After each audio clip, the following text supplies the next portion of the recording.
Yo, what is good YouTube, and welcome back to another Moshi video. Boys, today we're going over the top 10 tight ends in Madden. Let's hop right into it. Coming in at number 10, you could also call him an honorable mention because I'm sliding in his buddy Jonnu Smith right next to him. I have Hunter Henry. Hunter Henry's on this list for one reason and one reason only. It's because he's a really good run blocker. He's got 82 run block, and not many other tight ends in this price range or overall range really have that good of run block. So if you're looking for a tight end to just be a pure run blocker, you got to go with Hunter Henry. But if you're looking for another, for whatever reason, a Boston tight end, New England Patriot tight end, go with Jonnu Smith for every other reason except run block. Let's move on to number 9 though, because that's where I actually have the real, these are the top tier cards. Number 9, I got Jordan Reed, and it's pretty self-explanatory. 1, he's free. 2, 96 speed. 3, he gets every single team chem. I personally do use this card on my squad. He's my backup tight end, and he has 98 base speed without any other boost because I have a full Commander's theme team. You can't ask for much more, especially for a free card. And I mean, tight end is an important position, but not a lot of people actually use them in their their formations or their systems that they run. So if you're not a big tight end guy and you just need somebody to throw in there, maybe to boost your overall, Jordan Reed, you cannot go wrong with him, and he's free. So what more really do you want? Number 8, we're getting into the dogs. When I mean dog, I mean 6'7" Darnell Washington. He's 6'7", 95 speed. This card is an absolute tank on the field. He's not too expensive, around 200k, maybe cheaper by the time you guys are seeing this video. And I mean, he's 6'7". That's really why you're picking up this card. He's a unit. You can't ask for a bigger player to be on the field to go run routes for you. He's no Donald Parham from Madden 23, but he's the closest thing. So you're looking for just an absolute massive figure to put on your field, Darnell Washington is your guy. Next up, I have the out of position Bo Jackson. Really solid card, but really the reason this guy is on this list is because of his abilities. He gets Vanguard Combine. If you guys don't know, Vanguard is one of the most overpowered abilities for a running scheme, and Bo Jackson gets it after 9 plays turned on for the entire game. An absolute unit of an ability, and if you haven't tried the Bo Jackson tight end, definitely one I'd recommend picking up and giving a try for your squad. Moving on down the list, Dave Casper Super Bowl card. This card is actually a freak of nature, and 95 speed, 93 catching, 90 deep, 97 spec, ball carrier stats are all elite. He's also has 88 run block. This card is really freaking good. He also is a Super Bowl card, so he gets a light it up ability, which are double me light it up and mid and light it up. What more could you ask for in a tight end card? Dave Casper is a Redux now too, so he won't break the bank as much. There are better cards in the game, but I think Dave Casper is a great way to crack the top 5 of the list. At number 5 though, we're breaking it into 97 territory. Sam Laporta, Team of the Year. You know, for about 312,000 coins, you get a 95 speed, very decently good routes.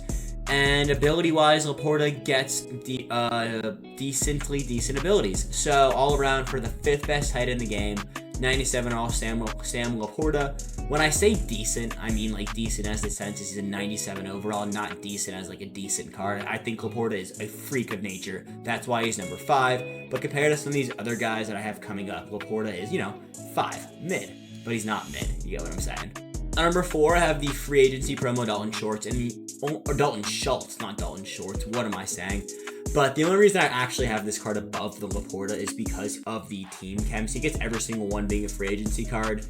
And in a game where theme teams and program boosts are just they're overpowered, boys. In a game in the meta that we're in, any player that gets every single team chem is ultimately going to be better, just because he gets +2 speed, +2 agility, +2 jump, and all that nonsense. He gets it on a 50 out of 50 theme team. And boys, let's be honest, if we're not running a 50 out of 50 promo theme team, then we gotta be running a regular theme team, because that's just, it's the way Madden is now. Let's get rid of it though for Madden 25, but let's deal with it for what we got right now. But that is the only reason why Dalton Schultz is above Laporta. If you prefer Laporta, don't sue me. I use Schultz. I like Schultz a little bit more. Might be a little biased, but that is why Dalton Schultz is sliding in at number The top 3 is where we can have a little bit of a conversation. I think 2 and 3 are flippable. I think 1 is hands down the best tight end in the game. I have Kyle Pitts sliding in at number 3. If you prefer Vernon Davis, then you prefer Vernon Davis. I just think Kyle Pitts is almost as good as Vernon Davis. 97 speed, 97 jump, 97 deep route, 95 medium, 96 short. After the catch, he's very, very good. And ability-wise, he's a Genki Force player, so you know he gets an unholy amount of discounted abilities, as well as all these elevated X factors.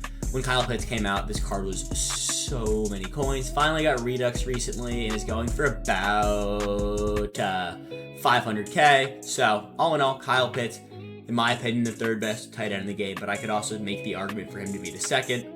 And I already teased number 2, so let's just, rip off the Band-Aid. It's Combine Vernon Davis, and to be honest with you boys, the only reason I have this card above the Kyle Pitts, their stats are very similar. It's the X Factor. I'm a big fan of the Combine X Factors. He gets double me Combine, and it's disgustingly broken.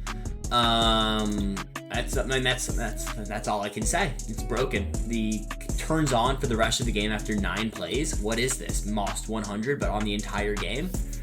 You also can get them for free for using your Season 5 tokens. So, all in all, Vernon Davis, in my opinion, is the 2nd best tight end. And that is leading us to none other than the big Yeti himself, Travis freaking Kelce. Boys, this card is a monster. First 98 overall tight end in the game, and the stats back him. 97 speed, 98 jump, 97 catch, 98 short, 96 medium, 97 deep, 98 spec, 99 release for whatever reason, 95 carry, 98 ball carrier vision. Travis Kelce has 94 juke. When is this boy ever juking? 94 truck. Cannot block, but you're not putting Travis Kelce in there to block for you. And ability-wise, he's an AKA crew, so he's going to get some just dumb X factors. Yeah, yak him up, AKA Cruz, as well as a free red zone threat and either a 1 AP tank or route tech. I would recommend running route tech on Travis Kelce if you do happen to have him. And boys, that's the top 10 tight ends in the game as of the end of March. I'm recording this before Sugar Rush Part 2, so if we happen to get a monster of a tight end and it's not in this video, I'm sorry. I left for Easter. Wanted to get you boys content. But that's my list as of right now. Let me know what you think, where I went wrong, what I could have done better at, and I will catch you boys on the Monday after Easter. Peace.